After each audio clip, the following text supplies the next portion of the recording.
দাদা দেখলাম যে আপনি বিএসএনএল সিমে পোর্ট করলেন, কেন করলেন এবং বিষয়টা কি? কেন যে বিএসএনএলের যে একটাই উদ্দেশ্য পোর্ট করা, জিওর ব্যালেন্সের রিচার্জের দাম বেড়ে গেছে, এই জন্য আমি জিও থেকে বিএসএনএলে পোর্টে এসেছি। এখন অবধি আপনি কেমন পরিষেবা পাচ্ছেন? ভালো, সুন্দর, ভালো, ফোন ভালো যাচ্ছে, ফোন আসছে, নেটওয়ার্কও ভালো আছে, নেটও ভালো আছে।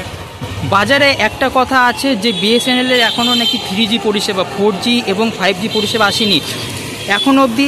এই মতো অবস্থাতে বিএসএনএলে আপনি যে পোর্ট করলেন, তো এখানে আপনি কেমন পরিষেবাটা পাচ্ছেন বিএসএনএলে? দেখুন, সিমটা তো বাজারে কিছুদিন আগে তো বিএসএনএল কেউ করতো না, এখন এসছে যখন আস্তে আস্তে হবে পরিষেবাটা, কিন্তু ভালো, আশা করি আগামীকাল আরও ভালো হবে।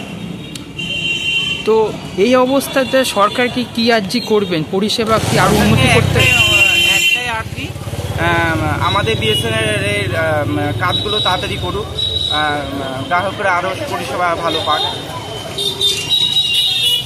এখনও অবধি আপনি হচ্ছে যে নেট পরিষেবাতে কোনো কি প্রবলেম বা কোনো কিছু ফেস করেন? না, নেট ভালোই চলছে, কোনো প্রবলেম কিচ্ছু নেই।